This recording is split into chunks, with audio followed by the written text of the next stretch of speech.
আজকে আমরা আলোচনা করব ইংরেজি ব্যাকরণের অন্যতম একটি প্রয়োজনীয় গ্রামার ফ্রেজ সম্পর্কে। অর্থাৎ ফ্রেজ বলতে আমরা কি বুঝি বা ফ্রেজের যে ক্লাসিফিকেশনগুলো আছে সহজভাবে আজকে আমরা সেই বিষয়গুলোকে শিখব।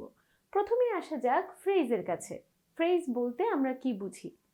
ফ্রেজ হচ্ছে সেই সকল শব্দ সমষ্টি যা বাক্যে ব্যবহৃত হয়ে নিজে কোনো একটি সাবজেক্টহীনভাবে বা উইদাউট কোনো ফাইনাইট ভার্ব কোনো একটি বাক্যের অন্তর্গত হয়ে কোনো নির্দিষ্ট অর্থ জ্ঞাপন করে থাকে। এবং এই ফ্রেজের কিন্তু স্বাধীনভাবে কোনো অর্থ প্রকাশ করার ক্ষমতা নেই। যখন তারা কোনো একটি বাক্যে ব্যবহৃত হয় একমাত্র তখনই তারা নিজেদের অর্থ প্রকাশ করতে পারে। তাহলে আমরা ফ্রেজ বলতে কি বুঝি? ফ্রেজ বলতে আমরা সেই সকল শব্দ সমষ্টি বুঝি যারা নিজেদের সাথে কোনো সাবজেক্টকে ব্যবহার করে না, যাদের কোনো ফাইনাইট ভার্ব নেই, যাদের নিজস্ব কোনো অর্থ নেই, কিন্তু বাক্যে ব্যবহৃত হয়ে সেই বাক্যের অন্তর্গত হয়ে কোনো একটি সুনির্দিষ্ট অর্থ জ্ঞাপন করে, তাদেরকে ফ্রেজ বলে। যেমন আমি যদি উদাহরণ দেই, never tell a lie, I am in a fix what to do। অথবা আমি যদি বলি birds fly in the sky at large। আমি প্রথম বাক্যতে কি লিখলাম? নেভার টেল আ লাই, কখনো মিথ্যা বলো না। দ্বিতীয় বাক্যে বলেছি I am in a fix what to do, আমি দ্বিধাদ্বন্দ্বে আছি, আমি কি করব। তৃতীয় বাক্যে বলেছি birds fly in the sky at large, পাখিরা কি করে? স্বাধীনভাবে আকাশে উড়ে বেড়ায়। তাহলে প্রথম বাক্যে এই যে টেল আ লাই, এটা হচ্ছে একটা ফ্রেজ। সেকেন্ড বাক্যে ইন আ ফিক্স, এটা হচ্ছে একটা ফ্রেজ। অপরদিকে তৃতীয় বাক্যে অ্যাট লার্জ হচ্ছে একটি ফ্রেজ। প্রথমে আসি আমি এদেরকে কেন ফ্রেজ বলছি, কারণ আমি যে অংশগুলোকে আইডেন্টিফাই করলাম এদের কিন্তু আলাদাভাবে এদের জন্য কোনো সাবজেক্ট রাখা নেই, এবং এই অংশটুকুতে আমরা কোনো ফাইনাইট ভার্ব মানে সমাপিকা ক্রিয়াকে দেখতে পাচ্ছি না। অপরদিকে আমি যদি শুধুমাত্র এই দাগানো অংশটুকুর কথা চিন্তা করি, এদের দিয়ে কিন্তু কোনো সুনির্দিষ্ট অর্থ প্রকাশিত হয় না। এজন্য আমরা এদেরকে বলে থাকি কি, এরা হচ্ছে ফ্রেজ। এই যে ফ্রেজগুলোকে আমরা দেখতে পাই, এরা নিজেদের জন্য আলাদা কোনো অর্থ জ্ঞাপন না করলেও যখন বাক্যে ব্যবহৃত হয় তখন কিন্তু এরা আবার একটি সুনির্দিষ্ট অর্থ জ্ঞাপন করতে পারে। যেমন নেভার টেল এ লাই, কখনো মিথ্যা বলো না। এখন টেল এ লাই মানে হচ্ছে মিথ্যা কথা বলা, এবং নেভার মানে কখনো, কখনো মিথ্যা বলো না। সেকেন্ড সেন্টেন্সে আমি বলছি I am in a fix. এখন আমি যদি পার্টস অফ স্পিচেরও চিন্তা করি, ইনটা কি একটা প্রিপোজিশন, এ হচ্ছে কি আমার একটা ডিটারমাইনার, এবং ফিক্স অর্থ কোনো কিছুকে সঠিক করা বা সমাধান করা বা কোনো কিছুকে ঠিক করা। কিন্তু এই যে ইন অর্থ মধ্যে এ একটা ডিটারমাইনার যার অর্থ হচ্ছে একটি, এবং ফিক্স অর্থ হচ্ছে কোনো কিছু সমাধান করা বা ঠিক করা। আমি কি এই বাক্যটিতে এদের কোনো আলাদা আলাদা অর্থ দেখতে পাচ্ছি? মোটেই না। বরং যখন আমি বলছি I am in a fix what to do, এই ইন এ ফিক্স অর্থ প্রকাশ করছে হচ্ছে দ্বিধা বা দ্বন্দ্ব, যে আমি দ্বিধায় আছি, আমি কি করব। তাহলে এই যে বাক্যের একটা বাক্যাংশ যার কোনো ফাইনাইট ভার্ব নেই, যার কোনো সাবজেক্ট নেই, এবং এই টুকরো অংশটির আলাদা বা স্বাধীনভাবে কোনো অর্থ নেই, কিন্তু বাক্যে ব্যবহৃত হয়ে একটি সম্পূর্ণ অর্থ প্রকাশ করছে, এই কারণে এদেরকে বলা হয়ে থাকে ফ্রেজ।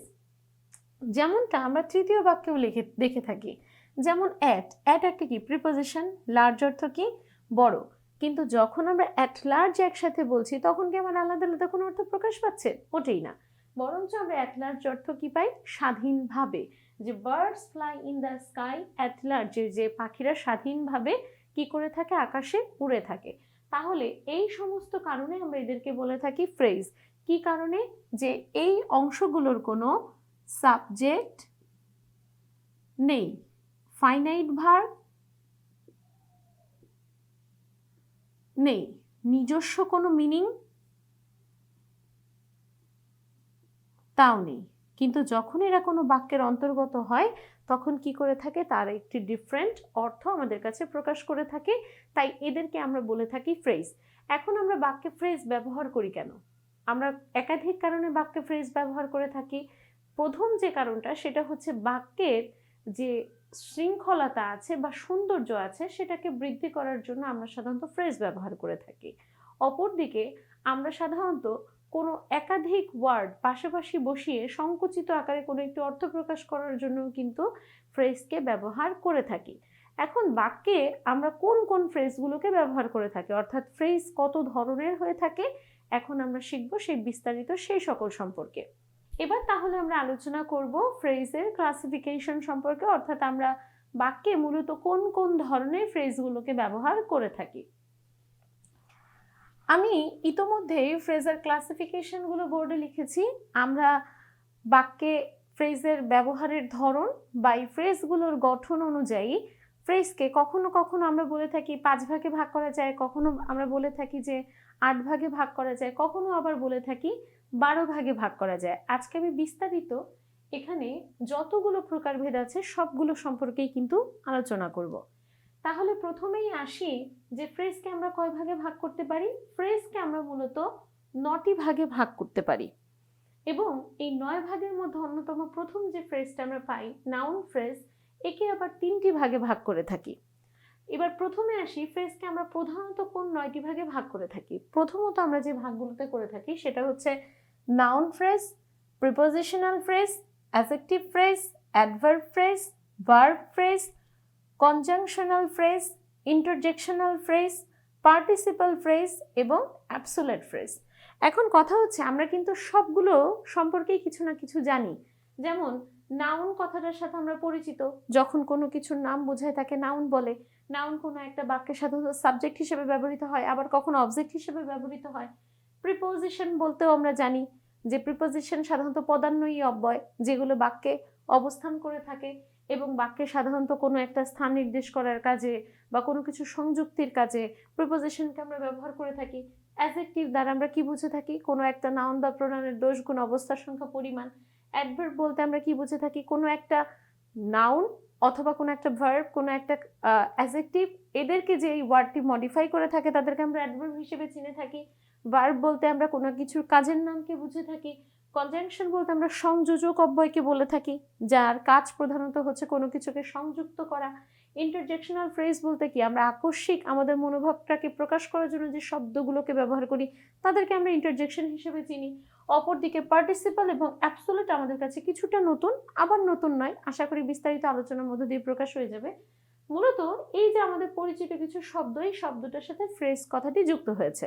তাহলে খুব সহজেই আমরা যদি বলি যে নাউন ফ্রেজ জিনিসটা কি, যে ফ্রেজটা নাউনের মতো কাজ করে সে হচ্ছে নাউন ফ্রেজ। আবার যখন আমি প্রিপোজিশনাল ফ্রেজ বলবো, যে ফ্রেজটা প্রিপোজিশনের মতো কাজ করে সে হচ্ছে প্রিপোজিশনাল ফ্রেজ। এটা তো গেল যে আমরা ন্যাচারালি যেভাবে এই বিষয়টাকে সহজভাবে উপস্থাপন করতে পারি সেটা। এখন আসি নাউন ফ্রেজ আসলে কি। আমি কিছুক্ষণ আগে যেটা সহজভাবে বললাম যে যেই ফ্রেজ বা যেই বাক্যাংশটুকু কোনো একটা বাক্যে ব্যবহৃত হয়ে নাউনের মতো ভূমিকা পালন করে, অর্থাৎ কোনো কিছুর নামকে নির্দেশ করে, তখন আমরা তাকে নাউন ফ্রেজ বলে থাকি। এই নাউন ফ্রেজকে আমরা মূলত 3টে ভাগে ভাগ করে থাকি। First one is appositive phrase, second one is gerund phrase এবং third one is infinitive phrase. এখন প্রথমেই আসি এই অ্যাপোজিটিভ ফ্রেজটা কি। যখন আমরা একাধিক নাউন, যখন আমরা একাধিক নাউন কমা কমা দিয়ে পূর্বের নাউনটি সম্পর্কে বিস্তারিত কোনো তথ্য প্রকাশ করতে চাই এবং এই জন্য যে বাক্যাংশগুলোকে আমরা ব্যবহার করি তাদেরকে বলা হয়ে থাকে নাউন ফ্রেজ। যেমন আমি যদি একটা উদাহরণ দেই যে mister Hossain, my English teacher,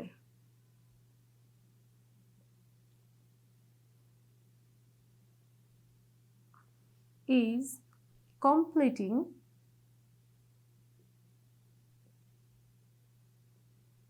the task for me. বড় একটি উদাহরণ লিখেছি আমি, mister Hossain my English teacher is completing the task for me. যে আমি কি বললাম যে জনাব হোসেন যে কিনা আমার ইংরেজি শিক্ষক, সে আমার জন্য এই কাজটি করছে। তাহলে এখানে মিস্টার হোসেন হচ্ছে একটা নাউন, মাই ইংলিশ টিচার হচ্ছে একটা নাউন, এবং is completing the task for me, এই যে আমার দুটো নাউন আমি ব্যবহার করেছি, এই নাউন সম্পর্কেই কিন্তু অতিরিক্ত তথ্য দিচ্ছে আমরা তৃতীয় যে কমা দিয়ে শব্দাংশটুকু লিখেছি তা দ্বারা। তার মানে এই যে আমরা একাধিক নাউনকে কমা কমা দিয়ে প্রকাশ করলাম এবং সেই নাউনটি সম্পর্কেই বিস্তারিত তথ্য দিলাম, এবং এখানে উল্লেখিত শব্দাংশগুলো যেহেতু নাউন হিসেবেই ভূমিকা রাখছে, তাই এদেরকে আমরা বলে থাকি অ্যাপোজিটিভ ফ্রেজ, যেটা কিনা একদিক থেকে নাউন ফ্রেজ। এবার আসি জিরান ফ্রেজ বলতে আমরা কি বুঝে থাকি। এখন আসি জিরান ফ্রেজটা কি। আমরা জিরান ফ্রেজ বলতে মূলত বুঝে থাকি ভার্ব প্লাস, জিরান বলতে আমরা বুঝে থাকি ভার্ব প্লাস আইএনজি, অর্থাৎ ভার্ব প্লাস আইএনজি যখন আমার কোনো একটি বাক্যে সাবজেক্টের জায়গায় ব্যবহৃত হয়ে নাউনের মতো ভূমিকা পালন করবে, তখন আমরা সেটাকে বলে থাকি কি, আমরা বলে থাকি সেটাকে জিরান ফ্রেজ। তাহলে ইনফিনিটিভ ফ্রেজ কোনটা? যখন আমরা কোনো টু যুক্ত কোনো একটা ভার্বের বেস ফর্মকে পাই এবং সেই শব্দাংশটি যখন বাক্যে ব্যবহৃত হয়ে নাউনের মতো ভূমিকা পালন করে, তখন আমরা তাকে আবার ইনফিনিটিভ ফ্রেজ বলে থাকি। এখন আসি উদাহরণের কাছে, যেমন আমি যদি বলি I like to have a cup of tea, তাহলে এই যে টু যুক্ত অংশটা আমরা দেখতে পাচ্ছি, এটা হচ্ছে ইনফিনিটিভ ফ্রেজ। কেন? কারণ এই টু যুক্ত অংশটা আমার কি করছে, এখানে নাউনের মতো কাজ করছে, তাই এদেরকে আমরা বলে থাকি কি, ইনফিনিটিভ ফ্রেজ। তার মানে নাউন ফ্রেজটা কি, যে ফ্রেজ নাউনের মতো কাজ করবে সে হচ্ছে নাউন ফ্রেজ। একে আমরা তিনটা ভাগে ভাগ করতে পারি, অ্যাপোজিটিভ, জিরান্ড এবং ইনফিনিটিভ। যখন একাধিক নাউন কমা কমা কমা দিয়ে আমরা বসিয়ে তাদেরকে একত্রিত করে কোনো একটা নির্দিষ্ট নাউনের মতো অর্থ খুঁজে পাই, তাদেরকে বলি আমরা appositive.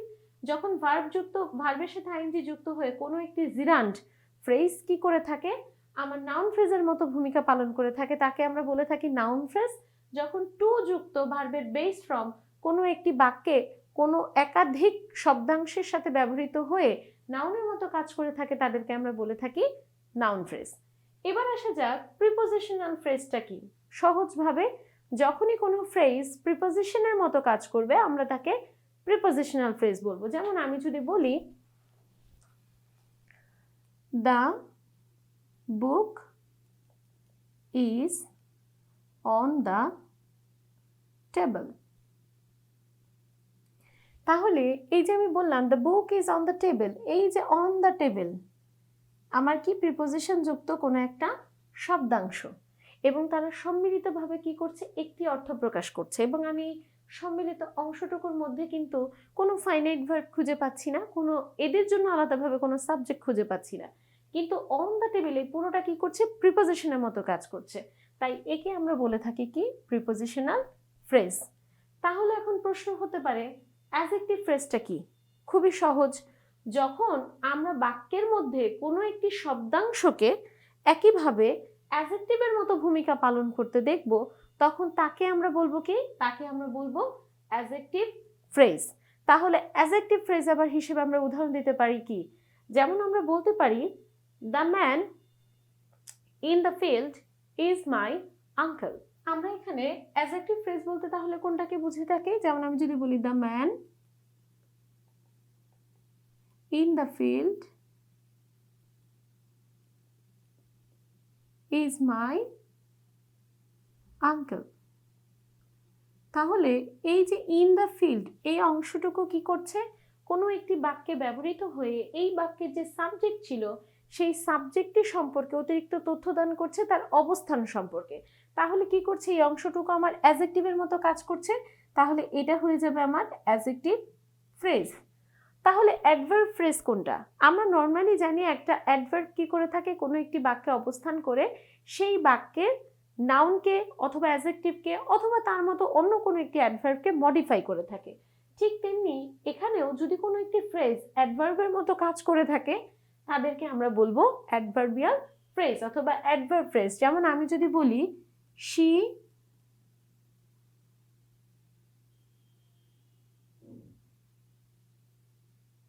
is sitting beside me. তাহলে এই যে যে অংশটুকু বিসাইড মি, এটা কি আমার? এটা হচ্ছে আমার অ্যাডভার্ব ফ্রেজ। অ্যাডভার্ব ফ্রেজ যেমন আমি যদি বলি she is sitting beside me, তাহলে এখানে আমার এই যে যে আমার বিসাইড মি এই অংশটাকেও কি করছে? অ্যাডভার্বের মতো ভূমিকা পালন করছে, তাই এদেরকে বলা হয়ে থাকে অ্যাডভার্ব ফ্রেজ। এরপর আসা যাক ভার্ব ফ্রেজের কাছে। ভার্ব ফ্রেজটা কি? ভার্ব মানে হচ্ছে কোনো একটা ক্রিয়া, তার মানে ভার্ব ফ্রেজটা কি? এখন ভার্ব ফ্রেজের বেলায় একটু ব্যতিক্রম হচ্ছে, ভার্ব ফ্রেজ কিন্তু বাক্যে ফাইনাইট ভার্বের মতো কাজ করে থাকে। যেমন আমি যদি বলি she is singing a melodious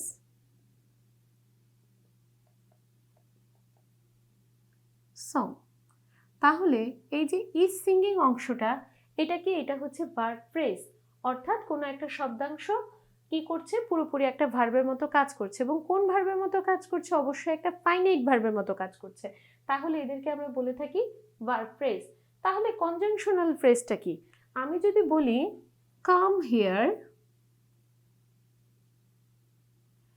as early as possible, তাহলে এই যে যে অ্যাস যুক্ত যে অংশটুকু এই পুরোটা কি করছে? একটা কনজাংশনের মতো কাজ করছে। কেন? জলদি এসো, যত দ্রুত পারো, তার দুটো অংশকে যুক্ত করলে এই যে আমার ডাকবেও অংশটুকে পুরোপুরি কি করছে? কনজাংশনের মতো কাজ করছে, তাহলে এদেরকে আমরা বলে থাকি কনজাংশনাল ফ্রেজ। তাহলে ইন্টারজেকশনাল ফ্রেজটা কোনটা? ইন্টারজেকশনাল ফ্রেজ হচ্ছে যখন কোনো একটি ফ্রেজ ইন্টারজেকশনের মতো কাজ করে তখন তাকে আমরা ইন্টারজেকশনাল ফ্রেজ বলি। যেমন আমি যদি বলি alas he is no more, তাহলে এই অংশটুকু কি করছে? আমার ইন্টারজেকশনের মতো কাজ করছে, একে আমরা বলি ইন্টারজেকশনাল ফ্রেজ। এবং একে চেনা খুব সহজ, এর সাথে আমার এই বিষয়সূচক চিহ্নটা কিন্তু সবসময়ই বিদ্যমান থাকে। তাহলে আমি যদি বলি যে নাউন ফ্রেজটা কি? যে ফ্রেজ নাউনের মতো কাজ করবে সে হচ্ছে নাউন ফ্রেজ। প্রিপোজিশনাল ফ্রেজ কি? যেই ফ্রেজ প্রিপোজিশনের মতো কাজ করবে তাকে আমরা প্রিপোজিশনাল ফ্রেজ বলি। একইভাবে যেই সকল ফ্রেজ যথাক্রমে অ্যাডজেক্টিভ, অ্যাডভার্ব এবং ভার্ব এর মতো কাজ করে তাদেরকে আমরা কি বলে থাকি? Adjective phrase, adverb phrase, verb phrase. অপরদিকে কোনো একটি কনজাংশন অথবা কোনো একটি ইন্টারজেকশন যখন বাক্যে ব্যবহৃত হয়ে যথাক্রমে কনজাংশন এবং ইন্টারজেকশনের মতো ভূমিকা পালন করে থাকে তখন তাদেরকে আমরা বলে থাকি কনজাংশনাল ফ্রেজ অথবা ইন্টারজেকশনাল ফ্রেজ। তাহলে এবার আসা যাক যে পার্টিসিপল ফ্রেজ অথবা অ্যাবসোলিউট ফ্রেজ বলতে আমরা কি বুঝি তার কাছে। এখন আমরা যেহেতু বলেছি এখন আমরা কি শিখবো? পার্টিসিপল ফ্রেজ এবং অ্যাবসোলিউট ফ্রেজ। আমি অলরেডি দুটো বাক্য বোর্ডে লিখেছি। যেমন প্রথম বাক্যটা কি আছে? Coming to the school I come to know the matter. Coming to the school I came to know the matter. এবং সেকেন্ড সেন্টেন্সে লিখেছি her arrival for the first time we all become happy. এখন এদের মধ্যে participle phrase কোনটা? সহজ কথা, যখনই আমরা কোনো প্রেজেন্ট অথবা পাস্ট পার্টিসিপল দিয়ে কোনো একটি ফ্রেজকে শুরু হতে দেখব তখন তাদেরকে আমরা বলবো কি? Participle phrase. যেমন আমি যদি এই বাক্যটাতে দেখি কামিং টু দ্য স্কুল, যে বিদ্যালয়ে এসে আমি কি দেখতে পেয়েছি? আমি I came to know the matter, আমি এই বিষয়টা সম্পর্কে জানতে পেরেছি। তাহলে এখানে আমরা কি দেখছি? প্রেজেন্ট পার্টিসিপলের উদাহরণ, যে কি করেছি? আমি স্কুলে এসে এই বিষয়টি সম্পর্কে জানতে পেরেছি। তার মানে যখনই কোনো প্রেজেন্ট অথবা পাস্ট পার্টিসিপল দিয়ে কোনো একটি ফ্রেজ গঠিত হবে তাদেরকে আমরা পার্টিসিপল ফ্রেজ বলবো। এবং একাধারে এই অংশটাতেও কিন্তু আমার কোনো এই অংশের জন্য সুনির্দিষ্ট সাবজেক্ট নেই, এমনকি ফাইনাইট ভার্ব নেই। কিন্তু সেকেন্ড সেন্টেন্সটাতে যখন আমরা দেখব her arrival for the first time we all become happy, যে প্রথমবারের মতো তার আসাতে আমরা কি করেছি? আমরা খুব খুশি হয়েছি। এইখানে এটাকে কেন আমরা অ্যাবসোলিউট ফ্রেজ বলবো? মূলত অ্যাবসোলিউট ফ্রেজ বলার কারণ হচ্ছে এই আমরা যে এই যে আমরা ফ্রেজটা পাই এখানে মূলত কিন্তু আমরা একটা সাবজেক্ট পাই, কিন্তু এখানে বাক্যে ব্যবহৃত যে ফ্রেজটি এটা পুরো বাক্যকেই কিন্তু মূল্যায়ন করে, কিন্তু মূল্যায়ন করে না কাকে? শুধুমাত্র যে নাউন আছে তাকে। অর্থাৎ যেই সকল ফ্রেজ বাক্যে অবস্থান করে সুনির্দিষ্ট একটি সাবজেক্টকে মেনটেন করবে কিন্তু নাউনকে কোনোভাবে মূল্যায়ন করবে না, তাদেরকে আমরা বলে থাকি অ্যাবসোলিউট ফ্রেজ, যেটা আমরা এই বাক্যে দেখতে পাচ্ছি। তাহলে আমরা কি বলতে পারি? যথাক্রমে যেই সকল phrase noun, preposition, adjective, adverb, verb, conjunction অথবা ইন্টারজেকশনের মতো কাজ করবে তাদেরকে আমরা এই ফ্রেজ হিসেবে অভিহিত করতে পারি। অপরদিকে যখনই প্রেজেন্ট অথবা পাস্ট পার্টিসিপল বাক্যের শুরুতে বসে উইদাউট কোনো সাবজেক্ট বা উইদাউট কোনো ফাইনাইট ভার্ব কোনো একটি বাক্যের সম্পর্কে অতিরিক্ত অর্থ প্রদান করবে, তখন তাদেরকে আমরা বলে থাকি পার্টিসিপল ফ্রেজ। ঠিক একইভাবে যেই সকল ফ্রেজ বাক্যে অবস্থান করে কোনো একটি সাবজেক্টকে মেনটেন করবে এবং পুরো বাক্যের অর্থকে সমর্থন দিলেও কোনো নাউনকে মূল্যায়ন করবে না, তাদেরকে আমরা বলে থাকি অ্যাবসোলিউট ফ্রেজ। তাহলে আমরা যদি এই সংজ্ঞাগুলোকে মনে রাখি, ইংরেজি প্রশ্ন যখন আমাদের ফ্রেজ আইডেন্টিফাই করতে হয় বা ফ্রেজকে আমরা শনাক্ত করতে চাই কোনো একটি ইংরেজি বাক্য থেকে, তখন কিন্তু আমাদের কাছে এই যে 12 ধরনের ফ্রেজ আছে সেটাকে মনে রাখা খুব বেশি সহজ হয়ে যাবে। এমনিতেও এরা যেহেতু পার্টস অফ স্পিচের নামগুলোকে বিলং করে, আমরা যদি নর্মালি তাদের সংজ্ঞাটাকেও মনে রাখি এবং যেই সকল শব্দাংশ তাদের মতো ভূমিকা পালন করবে এটা যদি মাথায় রাখি, তাহলে কিন্তু আমাদের ফ্রেজ শনাক্তকরণ বা ইংরেজি বাক্যগুলোকে আরো সমৃদ্ধ করতে আমরা কোন কোন ফ্রেজগুলোকে ব্যবহার করতে পারি, এই বিষয়গুলোতে আশা করি আমাদের আর কোনো ভুল হবে না।